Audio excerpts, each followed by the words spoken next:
Assalamualaikum warahmatullahi wabarakatuh. Selamat pagi dan salam sejahtera bagi kita semua. Pada kesempatan kali ini, saya Fendi Triprastia dan rekan saya Darin Fatia akan membahas bagaimana melakukan perhitungan potensi pajak barang dan jasa tertentu atau PPJT atas makanan dan atau minuman atau yang sebelumnya kita kenal dengan pajak restoran. Pembahasan kali ini merupakan tugas mata kuliah Pajak dan Investasi Daerah, Program Studi Magister Manajemen Pembangunan Daerah, Institut Pertanian Bogor. Mari kita mulai pembahasan. Pokok bahasan sebagai berikut. Yang pertama, dasar hukum. Kedua, pengertian atau istilah-istilah. Ketiga, objek PPJT. Yang keempat, pengecualian dari objek PPJT. Yang kelima, subjek pajak. Keenam, wajib pajak. Ketujuh, dasar pengenaan pajak. Kedelapan, tarif pajak. Dan yang terakhir, contoh perhitungannya. Dasar hukum. Yang pertama, Undang-Undang Nomor 23 Tahun 2014 tentang Pemerintah Daerah. Yang kedua, Undang-Undang Nomor 1 Tahun 2022 tentang hubungan keuangan antara pemerintah pusat dan pemerintah daerah. Ketiga, Peraturan Pemerintah Nomor 35 Tahun 2023 tentang ketentuan umum pajak daerah dan retribusi daerah. Keempat, Peraturan Daerah Kota SMG Nomor 10 Tahun 2023 tentang pajak daerah dan retribusi daerah. Pengertian atau istilah terkait dengan PPJT atas makanan dan atau minuman. Yang pertama, pajak barang dan jasa tertentu adalah pajak yang dibayarkan oleh konsumen akhir atas konsumsi barang dan atau jasa tertentu. Kedua, barang dan jasa tertentu adalah barang dan jasa tertentu yang dijual dan atau diserahkan kepada konsumen akhir. Ketiga, makanan dan atau minuman adalah makanan dan atau minuman yang disediakan, dijual, dan atau diserahkan baik secara langsung maupun tidak langsung atau melalui pesanan oleh restoran. Keempat, restoran adalah fasilitas penyediaan layanan, makanan, dan atau minuman dengan dipungut bayaran. Objek PPJT sebagaimana diatur dalam peraturan perundang-undangan adalah penjualan, penyerahan, dan atau konsumsi barang dan jasa tertentu yang meliputi makanan dan atau minuman. Penjualan dan atau penyerahan makanan dan atau minuman meliputi makanan dan atau minuman yang disediakan oleh: pertama, restoran yang paling sedikit menyediakan layanan penyajian makanan dan atau minuman berupa meja, kursi, dan atau peralatan makan dan minum. Kedua, penyedia jasa buka atau catering yang melakukan a. proses penyediaan bahan baku dan bahan setengah jadi, pembuatan, penyimpanan, serta penyajian berdasarkan pesanan. B. Penyajian di lokasi yang diinginkan oleh pemesan dan berbeda dengan lokasi di mana proses pembuatan dan penyimpanan dilakukan. C. Penyajian dilakukan dengan atau tanpa peralatan dan petugasnya. Yang dikecualikan dari objek PPJT adalah penyerahan makanan dan atau minuman a. dengan peredaran usaha tidak melebihi batas tertentu yang ditetapkan dalam Perda. B. Dilakukan oleh toko swalayan dan sejenisnya yang tidak semata-mata menjual makanan dan atau minuman. C. Dilakukan oleh pabrik makanan dan atau minuman. Atau D. Disediakan oleh penyedia fasilitas yang kegiatan usaha utamanya menyediakan pelayanan jasa menunggu pesawat atau lounge pada bandar udara. Poin B, C, dan D dikenakan pajak pertambahan nilai atau yang disebut dengan PPN. Subjek dan wajib pajak PPJT atas makanan dan atau minuman. Subjek PPJT adalah konsumen barang dan jasa tertentu, sedangkan wajib PPJT adalah orang pribadi atau badan yang melakukan penjualan, penyerahan, dan atau konsumsi barang dan jasa tertentu. Dasar pengenaan PPJT sebagaimana diatur dalam peraturan perundang-undangan adalah jumlah yang dibayarkan oleh konsumen barang dan atau jasa tertentu, yaitu jumlah pembayaran yang diterima oleh penyedia makanan dan atau minuman. Dalam hal pembayaran menggunakan voucher atau bentuk lain yang sejenis, yang memuat nilai rupiah atau mata uang lain Dasar pengenaan PPJT ditetapkan sebesar nilai rupiah atau mata uang lainnya tersebut.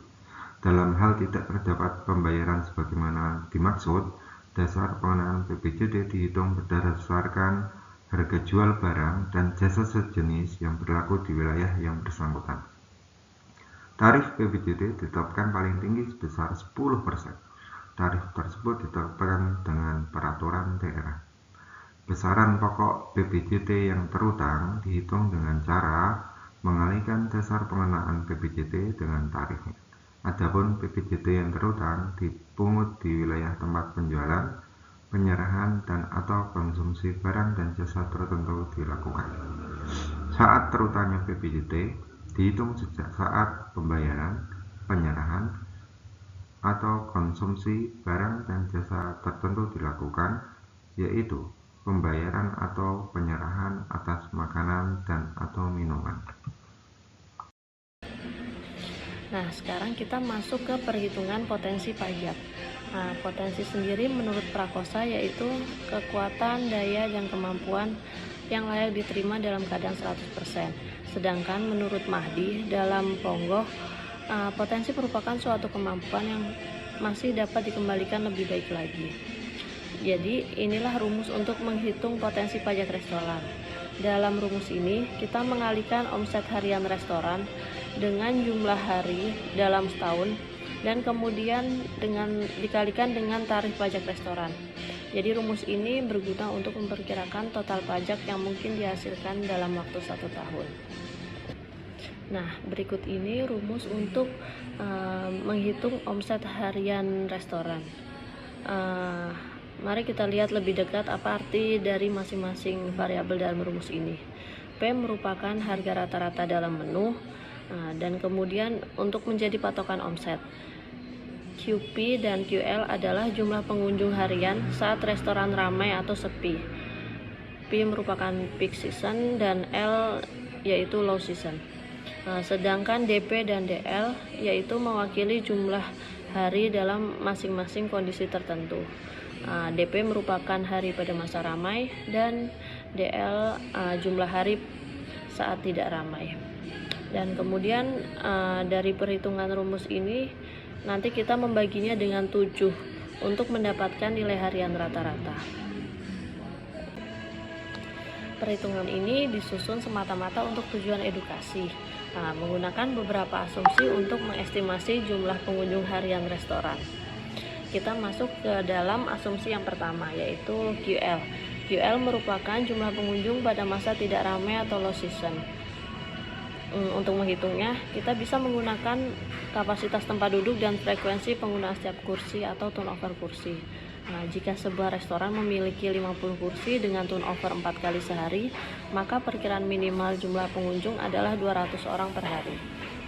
Kemudian untuk menghitung jumlah di masa ramai atau peak season, kita menambahkan 20% dari estimasi low season. Misalnya jika estimasi low season adalah 200 pengunjung per hari, maka pada masa ramai jumlahnya diperkirakan menjadi 240 pengunjung per hari. Kemudian asumsi yang ketiga yaitu jumlah tempat duduk. Jumlah tempat duduk merupakan banyaknya tempat duduk yang tersedia untuk ditempati dalam satuan unit. Sebagian besar restoran memiliki kapasitas tempat duduk sebanyak 30-83 unit. Kemudian untuk asumsi yang terakhir yaitu turnover kursi restoran. Merujuk pada frekuensi atau jumlah kali satu kursi restoran digunakan oleh pelanggan dalam satu hari. Misalnya jika satu kursi digunakan 3 kali sehari, pagi, siang, malam, turnovernya yaitu 3. Kemudian asumsi selanjutnya yaitu perhitungan jumlah hari ramai dan jumlah hari tidak ramai. Hari ramai ini kita menghitungnya ada beberapa kategori, yaitu ada libur besar seperti Natal, Tahun Baru Imlek. Kemudian untuk akhir pekan kita hitung Sabtu Minggu, jadi setahun itu estimasinya ada 104 hari. Kemudian ada acara khusus seperti libur sekolah, hari Valentine, dan lain-lain. Jadi total estimasi untuk hari ramainya yaitu 155 hari per tahun. sedangkan hari tidak ramainya berarti 205 hari per tahun, kira-kira seperti itu. Jadi perbandingan antara DP dan DL adalah 3:4. Nah, kita masuk dalam perhitungan potensi pajak realnya yang berlokasi di Jalan X, Kota Semarang. Untuk omset restoran perharinya kita hitung yaitu sama dengan price dikali quantity low dikali dengan DL. Ini kita menghitung untuk yang estimasi low seasonnya dulu, yaitu turnover tempat kursi dikali dengan jumlah tempat duduk 5 turnovernya, kemudian dikali dengan jumlah tempat duduknya 60, yaitu sama dengan 300. Jadi kita masukkan di situ 300, kemudian dikali dengan 4 karena dia low season, kemudian ditambah dengan price dikali dengan QP peak season dikali dengan DP.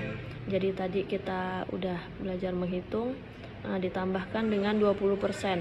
Jadi 300 tadi ditambahkan dengan 20% yaitu 360. Kemudian kita jumlahkan keduanya untuk quantity low dan quantity peaknya. Kemudian hasil dari pejumlahan itu kita bagi dengan 7 hari. Jadi untuk omset restoran perharinya yaitu Rp27.685.714.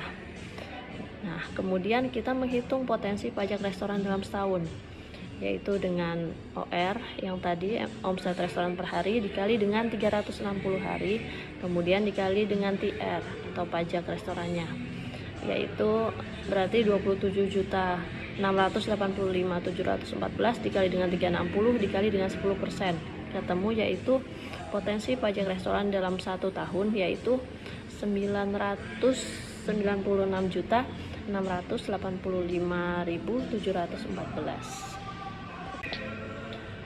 Kemudian kita menghitung satu persatu contoh restoran di Jalan X di Kota Semarang, yaitu kita bisa melihat ada AW, ada cafe XX1, kemudian ada warung dimsum dan lain-lain, masih banyak lagi.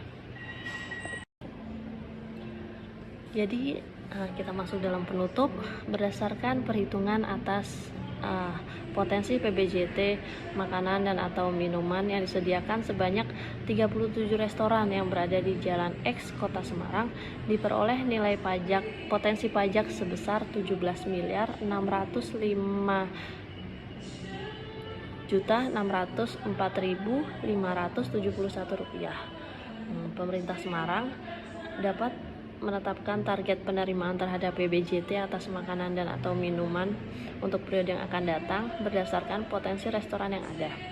Untuk meningkatkan penerimaan terhadap PBJT atas makanan dan atau minuman, pemerintah Kota Semarang bisa meningkatkan aspek-aspek yang berpengaruh seperti jumlah tempat duduk terisi, masa pergantian, dan harga rata-rata pada masing-masing restoran. Nah, demikian yang bisa kami sampaikan. Terima kasih sudah menonton. Jangan lupa like dan subscribe.